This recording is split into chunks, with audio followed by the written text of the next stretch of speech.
Et je donne la parole à son Excellence Peter Szijjártó, ministre des Affaires étrangères et du Commerce de la Hongrie.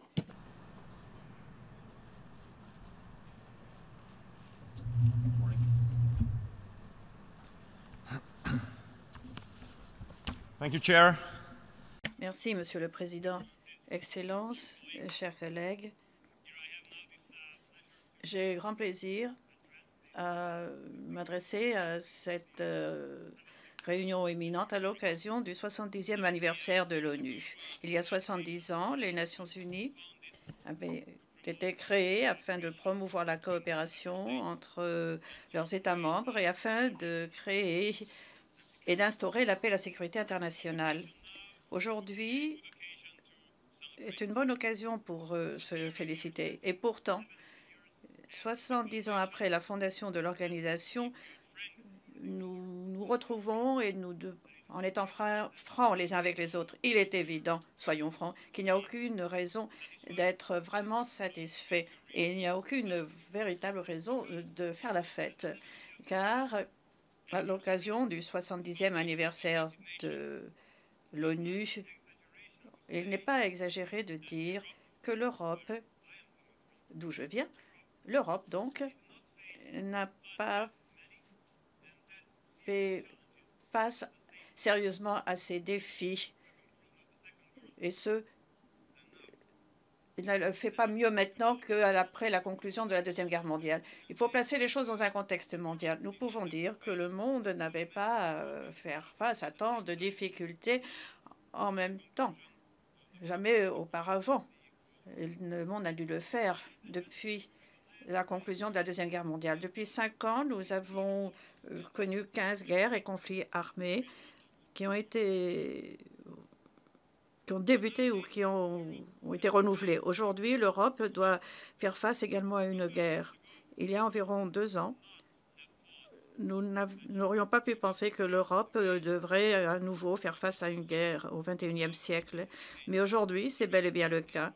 Il y a une guerre en Ukraine près de chez nous. Et si l'on examine les voisins de l'Est de l'Europe, nous voyons toute une série de conflits gelés et de débats territoriaux.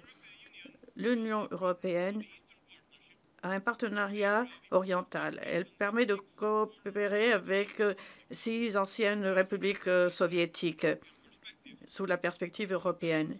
Mais seul le Bélarus est le pays qui n'est pas inclus dans un débat territorial ou dans un conflit gelé. Et l'Europe, depuis, a connu beaucoup de défis économiques. Je ne vais pas trop en parler car une autre Assemblée générale ne serait pas suffisante pour expliquer tous les défis économiques et commerciaux que nous rencontrons. Mais l'Europe a une part de 7 à 8 % de la population mondiale. Nous produisons de 15 à 16 % du PIB mondial. Et entre-temps, nous avons distribué 50 % des dépenses sociales dans le monde. Personne ne doit être économiste pour comprendre que cette situation n'est pas viable. Mesdames et messieurs, actuellement, l'Union européenne se heurte à son défi le plus complexe depuis sa fondation, à savoir l'immigration massive. Malheureusement, l'Europe n'a pas pu trouver les bonnes réponses. Pas encore. Pourquoi? C'est parce que nous n'avons pas de consensus en Europe et nous n'avons pas d'ailleurs de consensus dans le monde quant à la nature, l'ampleur et le volume de ces migrations massives. S'agissant de la nature des migrations, je dois dire que ce à quoi nous nous heurtons, ce n'est pas à une crise de réfugiés, c'est beaucoup plus que cela. Et c'est beaucoup plus compliqué que cela. Nous nous trouvons dans une zone par laquelle passent les migrants et ces migrations massives sont composées de ceux qui cherchent l'asile, de migrants économiques, mais aussi de combattants étrangers, malheureusement. S'agissant de l'ampleur, ces migrations massives sont des migrations massives avec des sources d'approvisionnement en personnes illimitées. Nous ne Si nous ne pouvons pas arrêter ces entrées, ces flux très rapidement, alors le défi demeurera pendant longtemps. Je suis tout à fait d'accord avec la déclaration faite par le secrétaire général, qui a été faite ici au début de l'Assemblée, il a dit il n'y a jamais eu tant de personnes qui se déplacent. Jamais autant que maintenant. Il y a 60 millions de personnes dans le monde qui ont dû quitter leur foyer à cause de conflits armés ou de guerres. Et en 2014, nous avons eu l'augmentation la plus importante pour ce qui est du nombre de migrants et de réfugiés. Depuis le début du HCR, il n'y a jamais eu autant de réfugiés, de migrants et de personnes déplacées à l'intérieur des pays. Jamais autant qu'actuellement. Et en fait, il y a deux explications. Une explication est qu'il y a eu une série de mauvaises décisions politiques internationales et pas seulement en Europe. Et la deuxième raison est que l'EI a acquis de nouveaux territoires. Et soyons francs les uns avec les autres, nous n'avons connu que des succès limités pour le moment dans notre lutte contre l'État islamique. Et à cause de ces deux raisons, une partie importante du Moyen-Orient et de la région d'Afrique du Nord ont été déstabilisées. Et le résultat est qu'il y a plus de 8 millions de personnes en Irak qui vivent d'aide humanitaire. Il y a plusieurs millions de personnes qui vivent de l'aide humanitaire en Syrie. En Afghanistan, après la conclusion de la mission, la présence militaire a diminué et a atteint le 10e, et il y a beaucoup de réfugiés afghans déjà en Iran et au Pakistan. Et nous n'avons pas parlé de la lutte en Libye et de l'absence de gouvernement d'unité en Libye. Nous n'avons pas parlé de Boko Haram, nous n'avons pas parlé de l'Afrique subsaharienne, là où il y a plus de 12 millions de personnes déplacées à l'intérieur des pays. Entre-temps, nous devons mettre l'accent sur la lutte contre d'autres éléments, les changements climatiques. La température a augmenté de près de 1% depuis le dernier siècle et donc nous n'avons connu que très peu de réussite. Pour ce qui est du réchauffement climatique, il entraîne le relèvement du niveau de la mer, l'absence de la nourriture, des sécheresses et d'autres phénomènes. Et c'est pour cela que de nouveaux mouvements migratoires commencent. Nous avons des millions de personnes migrantes à cause des conditions environnementales.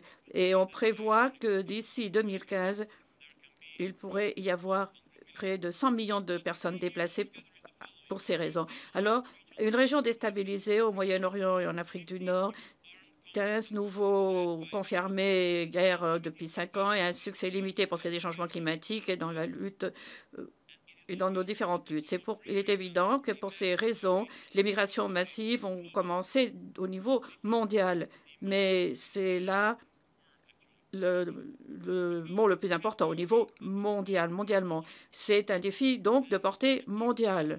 Et si l'immigration massive représente un défi de portée mondiale, alors il nous faut une réponse au niveau mondial, une solution au niveau mondial, une participation au niveau mondial. Actuellement, c'est l'Europe ou même l'Union européenne qui supporte la plus grande partie de la charge qu'impliquent les dernières vagues de migration massive. Et je dois dire que s'il n'y a pas de changement de la situation, si nous ne pouvons pas maîtriser nos frontières, si nous ne pouvons pas réduire les entrées de migrants, si nous ne pouvons pas réduire la pression, alors l'Europe elle-même pourrait être déstabilisée. Donc, j'insiste sur le fait qu'il s'agit d'un défi de portée mondiale qui appelle une réponse de portée mondiale, des solutions mondiales fondées sur la participation du monde entier. Alors, que faire? En tant que principe, au lieu de répondre aux conséquences, il nous faudrait commencer à nous attaquer aux causes. C'est là l'essentiel. Et ici, nous avons une proposition en 5 points. D'abord, nous devons accroître nos efforts internationaux contre l'État islamique. Deuxièmement, nous devons stabiliser la situation en Afrique du Nord et au Moyen-Orient. Troisièmement, nous devons créer un système de frontières et de réinstallation des migrants. Nous devons continuer de renforcer les missions de maintien de la paix des Nations Unies. Cinquièmement, nous devons appliquer les ODD. Si nous ne pouvons pas nous conformer à ces 5 conditions, alors je pense que nous ne pourrons pas répondre à ces défis dans leur entièreté. Mesdames et messieurs, s'agissant de l'État islamique, nous devons tenir compte du fait que nous avons mis en place une coalition militaire de très grande envergure, mais les succès ont été limités pour le moment. L'État islamique acquiert de nouveaux territoires, ils commettent des crimes brutaux, ils tuent des gens, nous l'avons tous vu. l'État islamique a provoqué beaucoup plus de dommages à notre patrimoine commun que tous les conflits qui ont eu lieu depuis la fin de la Deuxième Guerre mondiale. Donc nous devons redoubler d'efforts. Nous devons mener des actions coordonnées. Et en fait, il faut qu'il y ait une coopération étroite entre la Russie et le reste de la communauté mondiale. Nous avons déployé de nos troupes au Kirghizistan. Nous avons, avant, nous devions être une unité de protection, mais maintenant, nous participons à l'entraînement des troupes, d'autres troupes. Et nous ne devons pas oublier que l'État islamique a commis des crimes contre l'humanité. Donc, nous demandons à la Cour pénale internationale de faire enquête et de sanctionner ces crimes brutaux comme il convient. Ensuite, nous devons assurer la stabilité au Moyen-Orient et en Afrique du Nord. Et la question principale est qu'il faut en faire de même en Syrie. Mais il est évident que si nous ne réussissons pas à assurer la paix en Syrie, alors la pression des migrants ne va pas diminuer en Europe. Et la seule façon acceptable, peut-être que la seule façon qui nous permettra de réussir d'obtenir ces résultats en Syrie passe par les négociations. Le chancelier allemand a dit qu'il nous faut assurer l'inclusivité politique au maximum. Voilà la façon d'agir et c'est là une façon qui nous permettra peut-être de régler le conflit en Syrie en passant par les négociations. Et je reviens à la question principale ici. Il n'y aura pas de progrès réel, il n'y aura pas de possibilité de résoudre la crise en Syrie s'il n'y a pas d'accord et de coopération entre la communauté transatlantique et la Russie. Mesdames et messieurs, si nous étudions la nature des migrations massives, nous voyons que les migrants, en général, sont poussés se déplacent avec l'intervention de trafiquants d'êtres humains. Et nous devons agir au niveau international pour harmoniser nos législatures contre la traite des êtres humains. Et il faut aussi un système de contingent qui doit être mis en place au niveau mondial. C'est pourquoi nous demandons au secrétaire général des Nations unies d'envisager, d'examiner une proposition et de préparer cette proposition pour que nous puissions répondre à ce défi au niveau mondial avec toutes les parties prenantes du monde politique et économique du monde. Tous doivent participer, de se partager la tâche.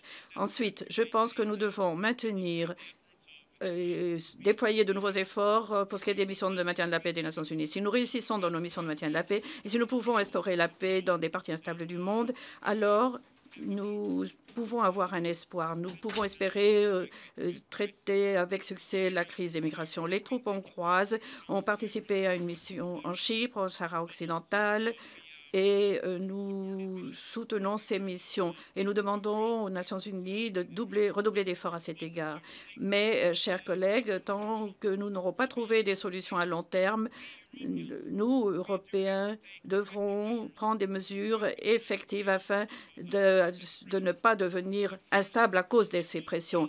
Notre plus grand défi, notre plus grande tâche consiste à retrouver la maîtrise de nos frontières. Si nous ne pouvons pas maîtriser et contrôler les frontières européennes, alors nous ne pourrons pas arrêter l'entrée de migrants et donc nous serons sans défense. Nous avons la responsabilité de mettre en place une force conjointe de l'Union européenne qui pourra protéger les frontières extérieures de l'Union européenne. Et deuxièmement, nous devons rendre hommage à tous les pays tels la Turquie, la Jordanie et le Liban qui ont assumé une charge énorme pour traiter correctement les réfugiés. Mais nous ne pouvons pas attendre à ce qu'ils portent cette charge à eux seuls. Nous avons des milliers et même des millions de migrants et de réfugiés. Donc, nous avons une proposition. L'Union européenne devrait assumer le financement des camps de réfugiés. Et si cela est nécessaire, elle devrait établir de nouveaux camps. Mais il faudra les financer aussi. Là, j'aimerais demander au secrétaire général des Nations unies de voir comment l'ONU peut accroître ses efforts afin que la Turquie, la Jordanie et le Liban partagent la charge et pour que d'autres partagent la charge avec ces pays lorsqu'il s'agit de faire face à la question des migrants et des réfugiés. Et enfin, j'aimerais appeler votre attention chers collègues, sur un autre danger. C'est la politique anti-musulmane qui peut se propager en Europe et même ailleurs. Mais il ne faut pas oublier ici que la confession musulmane n'a rien à voir avec les causes profondes des migrations massives. Et je viens d'un pays chrétien, la Hongrie. Notre approche chrétienne ne tolère pas les politiques anti-musulmanes. Nous honorons et nous respectons la foi musulmane, la confession musulmane, et nous devons coopérer pour nous attaquer aux causes principales des migrations massives. Monsieur le Président, chers collègues, Excellences, en résumé, les migrations massives représentent un défi mondial. Nous devons répondre au niveau mondial. Toutes les parties prenantes doivent contribuer. Il faut partager la charge et l'ONU devrait être un chef de file dans cette initiative. Nous sommes prêts à travailler avec vous, chers collègues, Excellences. Nous sommes prêts à travailler tous ensemble, conformément aux ODD approuvés qui disent que les migrations doivent être sûres, se faire dans l'ordre et être réglementées. Je vous remercie de votre attention.